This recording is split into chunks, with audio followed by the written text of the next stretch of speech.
সবাই যখন মৃত্যুটাকে ভীষণ ভয় পায়, আমি তখন হাসতে হাসতে আল্লাহর কাছে ভীষণ সন্তুষ্টি নিয়ে পৌঁছাতে চাই যে আমি একটা ন্যূনতম ওই জীবনটা লিড করতে পারলাম, যে আমি একটা ইনসাফের হাসি নিয়ে আমি আমার আল্লাহর কাছে পৌঁছাতে চাই। সুতরাং আগামী 50 বছর বাঁচলাম, কোনো ইম্প্যাক্ট তৈরি হলো না আমারে দিয়ে, দেশের জন্য, রাষ্ট্রের জন্য, উম্মার জন্য, জাতির জন্য। কিন্তু আমি ধরেন 5 বছর বাঁচলাম, সেটার মধ্য দিয়ে যদি আগামী 50 বছরের ইম্প্যাক্ট তৈরি হয়, তাহলে অনেকদিন বেঁচে থাকায় কি সাফল্যের বলেন? শহীদ প্রেসিডেন্ট জিয়াউর রহমান কয়টা দিন বেঁচেছেন, কিন্তু ভাবেন আজকে পর্যন্ত উনি আমার অনুপ্রেরণা। হাঁটতে হাঁটতে আমার পা ফুলে যায়, আমি আমার টিম সেদিনকে ব্যাগের মধ্যে জুতো নিয়ে তারপরে একটা শপিং মলে ঘুরছিলাম, মানে পা ফুলে গেছে, পা জুতোয় ঢুকাতে পারছিলাম না।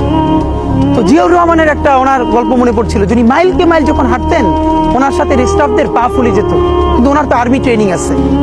তখন তাকে বলতো, স্যার আপনার তো আর্মি ট্রেনিং, আমরা তো আর পারি না। এই জন্য ওনাকে মানুষ রাখাল রাজা বলতো।